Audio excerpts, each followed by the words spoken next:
Pengalaman kata Tuan Haji Seman ini, beliau ni adalah seorang pemandu van jenazah.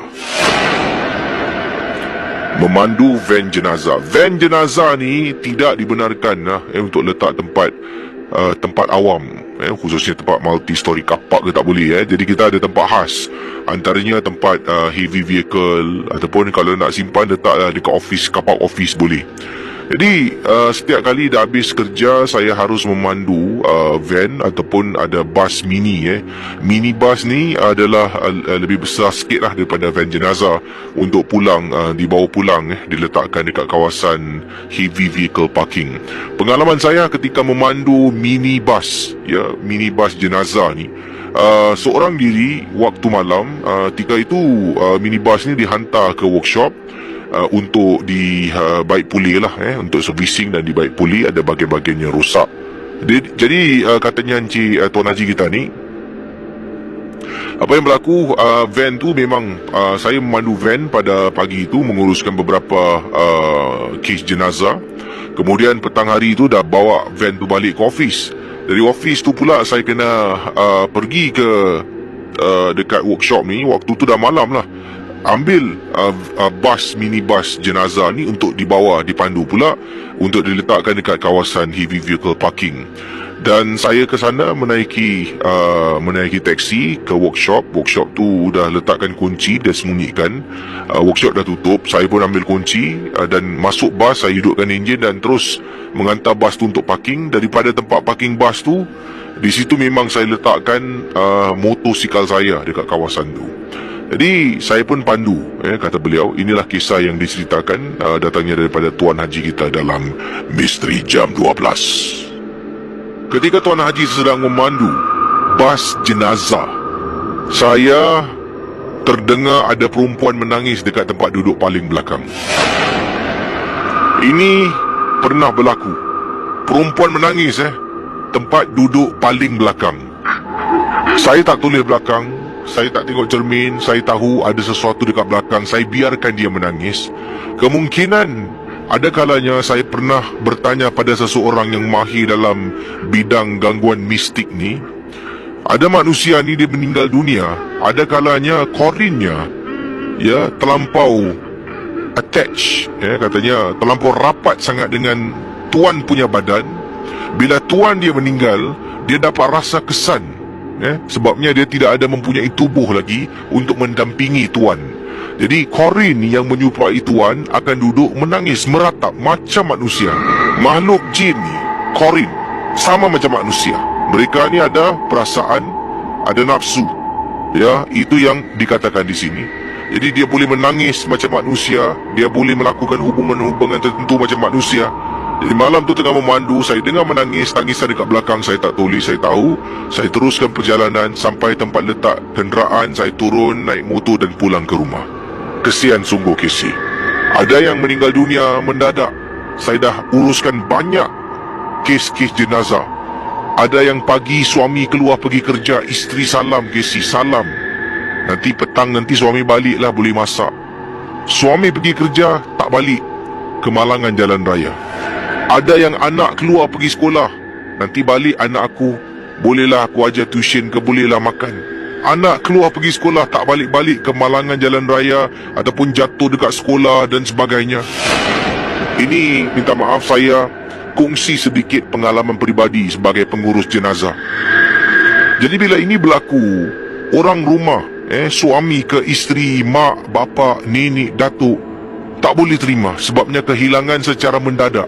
Kalau orang tu sakit bara, sedikit sebanyak kita dapat mengikuri perjalanan dia untuk mengembuskan nafas terakhir.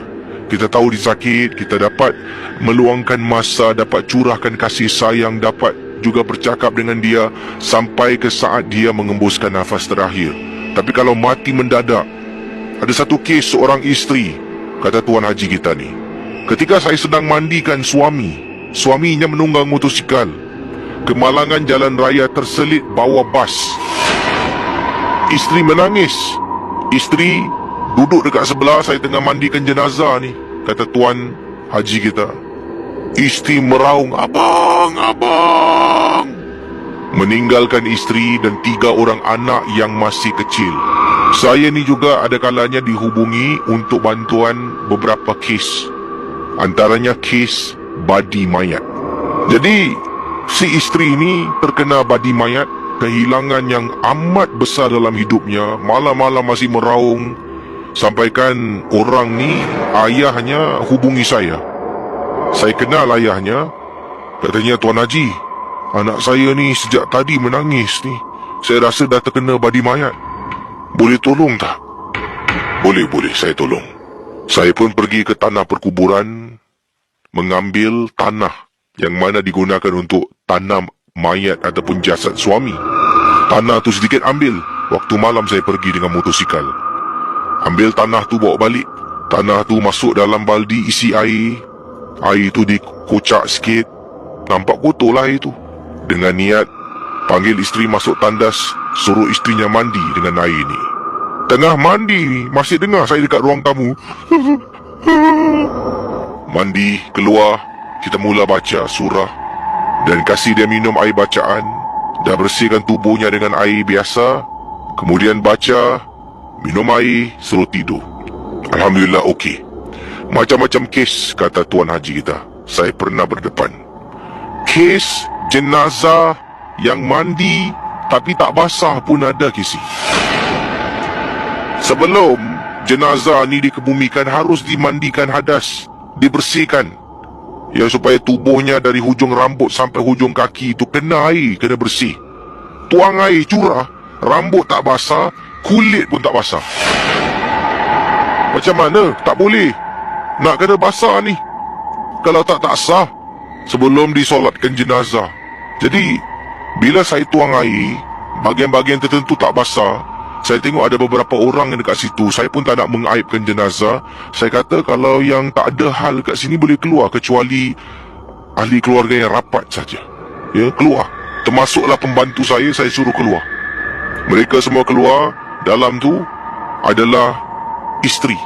Rupa-rupanya bila tanya pada isteri, saya bercakap sedikit. Saya kata, Puan tengok saya curai tangan, rambut suami pun tak basah. Isteri dia mula menangis. Saya tanya, kenapa Puan? Dan isterinya beritahu, ketika suaminya hidup, suaminya adalah orang paling pelukik dalam dunia. Tak pernah nak menderma pada masjid, tak pernah nak keluarkan duit untuk anak-anak. Nak keluar boleh, susah. Pelukik, kemut.